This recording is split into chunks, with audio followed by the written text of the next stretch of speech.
قسطنطنیه نام پیشین شهر کنونی استانبول است که برای بیش از 1100 سال پایتخت امپراتوری روم شرقی بود.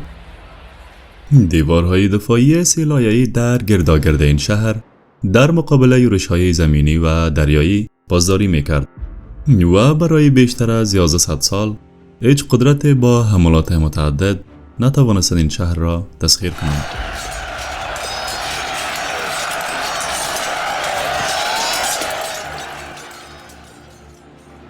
این که بالاخره توسط کی و چگونه این شهر فتح شد را در ادامه ویدیو با جزئیات بیشتر به این موضوع می‌پردازیم.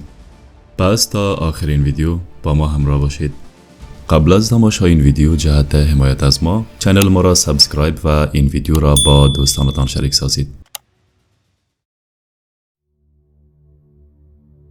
برای اینکه قسطنطنیه را بهتر بشناسیم باید کمی در اعماق تاریخ جهان پیشروی کنیم.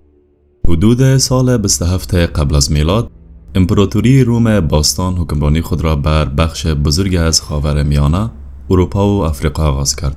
روم باستان یکی از قدرتمندترین و بزرگترین امپراتوری های جهان است که حدود 1500 سال در حوزه خود حکومت کرد.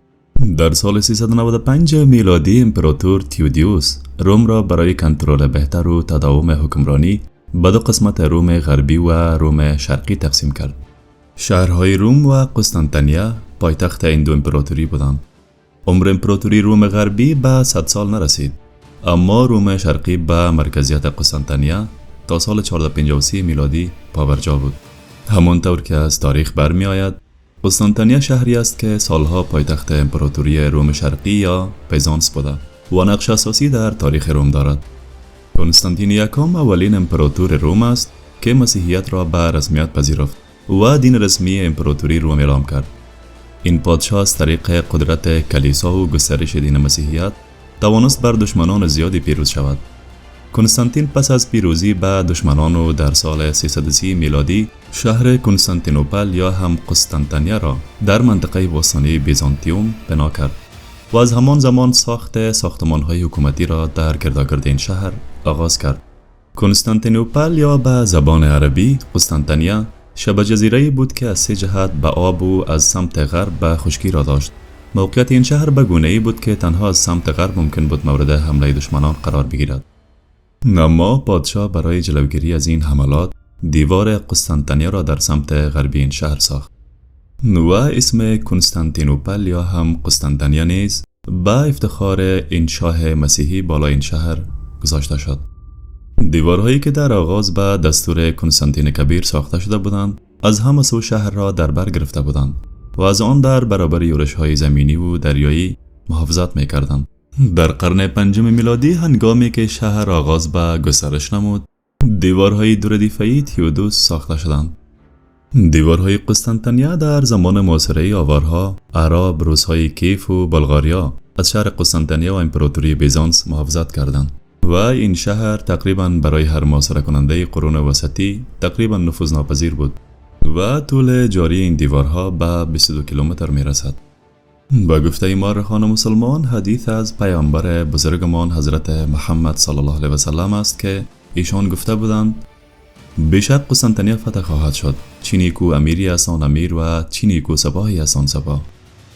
برای همین مسلمانان همیشه به دنبال دستیابی به این قسطنطنیه پایتخت روم بودند و در دوران امویان و اوایل عباسیان هر سال جنگ‌های زیادی با امپراتوری روم انجام می‌دادند و موفق شدند این شهر را 3 بار محاصره کنند، ولی هر 3 محاصره به سختی شکست خورد. اولین محاصره در سال 32 هجری در زمان خلافت حضرت عثمان و معاویه انجام شد. مسلمانان اول با هجوم و یورش و بعدها با محاصره خواستند قسطنطنیه را فتح کنند، ولی در زمان محاصره چون خبر قتل حضرت عثمان به گوش رسید از محاصره دست برداشتند و عقب نشینی کردند. دومین محاصره نیز در زمان معاویه انجام شد که این محاصره توسط یزید رهبری میشد. یزید به مقابل کنستانتین چهارم رفت، ولی در نتیجه بی‌لیاقتی سرداران آن زمان اسلام شکست بزرگی نصیب مسلمانان شد. سومین محاصره قسطنطنیه که یکی از مهمترین آنها می باشد در دوران خلافت سلیمان بن عبدالملک اموی انجام شد که این محاصره چند سال طول کشید و باز هم برای بار سوم جنگ به نفع رومی ها تمام شد و اموی ها هم در فتح قسطنطنیه ناکام ماندند. ولی سرانجام در قرن 14 میلادی این کار تقریبا ناممکن توسط محمد دوم ملقب به محمد فاتح، یکی از سلطانهای امپراتوری عثمانی انجام شد و قسطنطنیه که در آن زمان یک شهر غیر قابل فتح لقب داشت توسط محمد 21 ساله به زانو درآمد. محمد دوم که از زمان کودکی یک فرد با ذکاوت و روشنفکر بود، علوم دینی را از بهترین اساتید آن زمان فرا گرفت. وی در همان سن کم به زبانهای ترکی، عربی و رومی تسلط کامل داشت. محمد دوم پسر مراد دوم در سال 451 میلادی بعد از اینکه سلطان مراد دارفانی را وداع گفت، بر تخت سلطنت عثمانی نشست. او در همان شروع سلطنت خود تمایلی بر وسط دادن قلمرو خود بر طرف شرق را داشت و هدف او فتح کردن قسطنطنیه بود. او برای انجام دادن این کار اول سراغ راههای سیاسی رفت و با دولت‌هایی که پشتیبان بیزانس بود معاهداتی بست و راه خود را برای لشکرکشی به قسطنطنیه باز کرد و خاطر جمع شد که کسی مانع این کار او نشود. کنستانتین 11 که آن زمان امپراتور روم شرقی بود، با خبر شدن از این معاهدات و محمد دوم اخطار داد که اگر وی از این عمل خود دست نکشد، روم شرقی از اورهان پسر کاکای محمد برای رسیدن به تخت عثمانی حمایت خواهد کرد. محمد با شنیدن این حرف از فرصت استفاده نمود و معاهده‌ای که قبلا توسط مراد دوم پدر محمد فاتح با روم شرقی متکی بر این که این دو پادشاهی به قلمرو یکدیگر لشکرکشی نمی‌کنند را باطل کرد و این گونه راه برای لشکرکشی به طرف قسطنطنیه باز شد.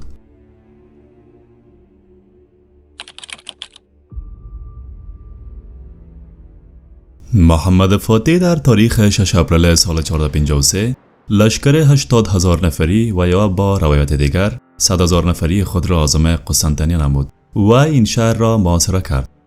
آنها قسطنطنیه را از تمام جناح زمینی محاصره کرده بودند و تنها راه دریا در دست رومی ها بود. در زمان محاصره حملات زیادی از عثمانی ها را رومی ها و ونیزی ها دفع کردند. محمد هم به سپاه تاکید میکرد تا فشار را بیشتر کنند. سیستم دفاعی قسطنطنیه خیلی پیشرفته بود و با داشتن سلای دیوار ضخیم ورود به شهر کار بسیار دشوار بود. و یک مشکل دیگر نیز این بود که رومی ها در ورودی جزیره شاخ طلایی زنجیر خیلی بزرگی را نصب کرده بودند. این زنجیر که خیلی سنگین و به قدری قدرتمند بود که هیچ کشتی نتوانسته بود آن را بشکند.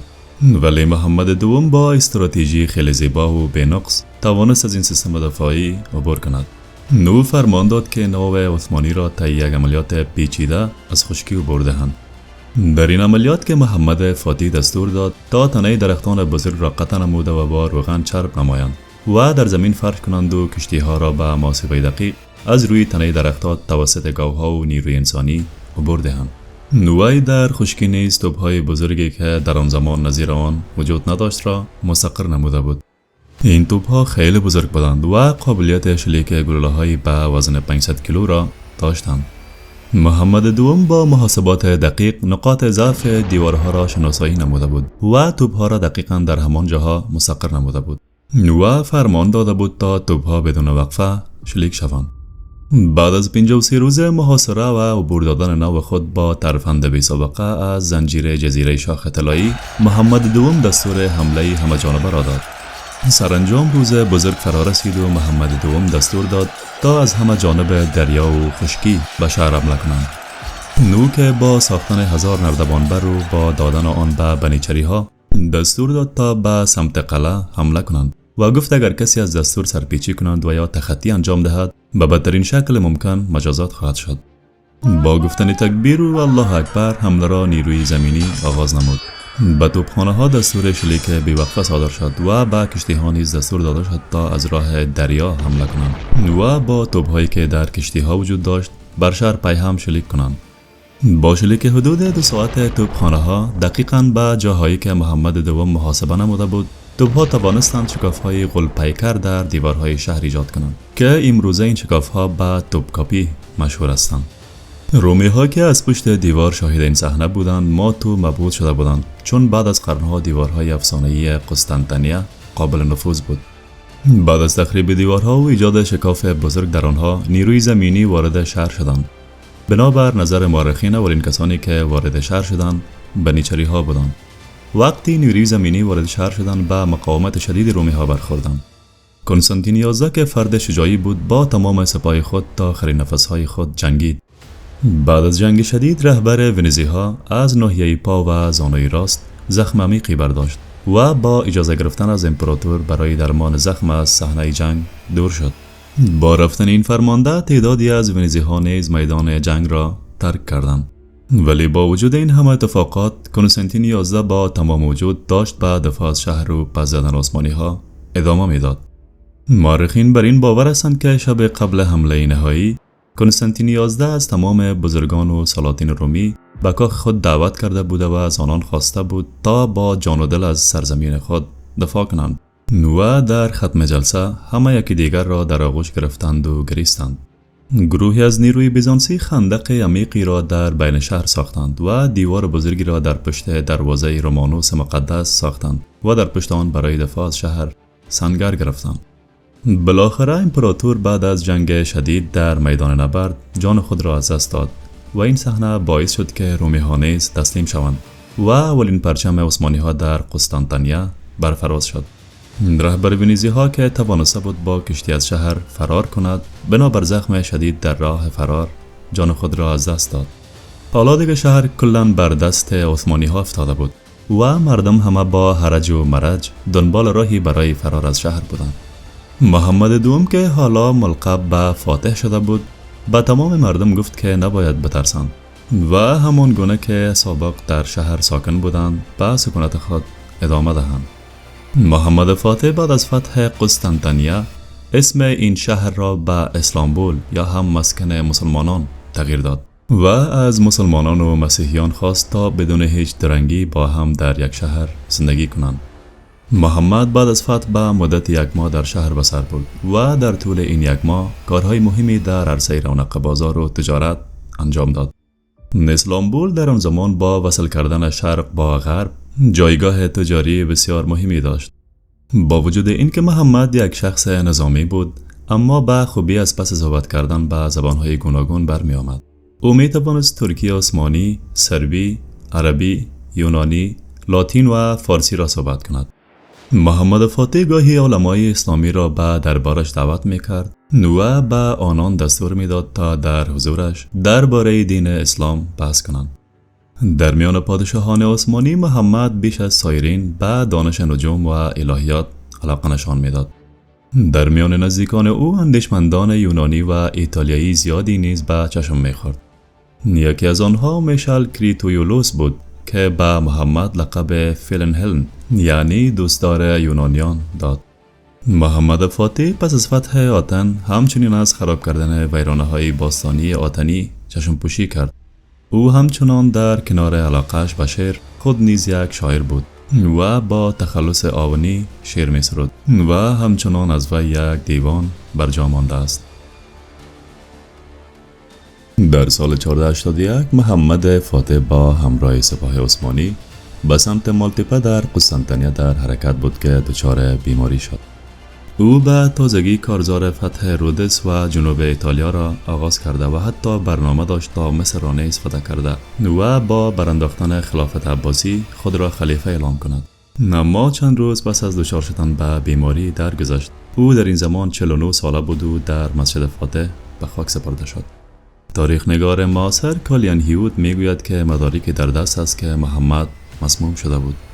مرگ محمد باعث ایجاد شادمانی در میان مسیحیان شد و گفته شده که زنگ کلیساها به نشانه شادی به صدا در آمده بود و در سال 1770 میلادی نام اسلامبول به صورت رسمی به استانبول تبدیل شد.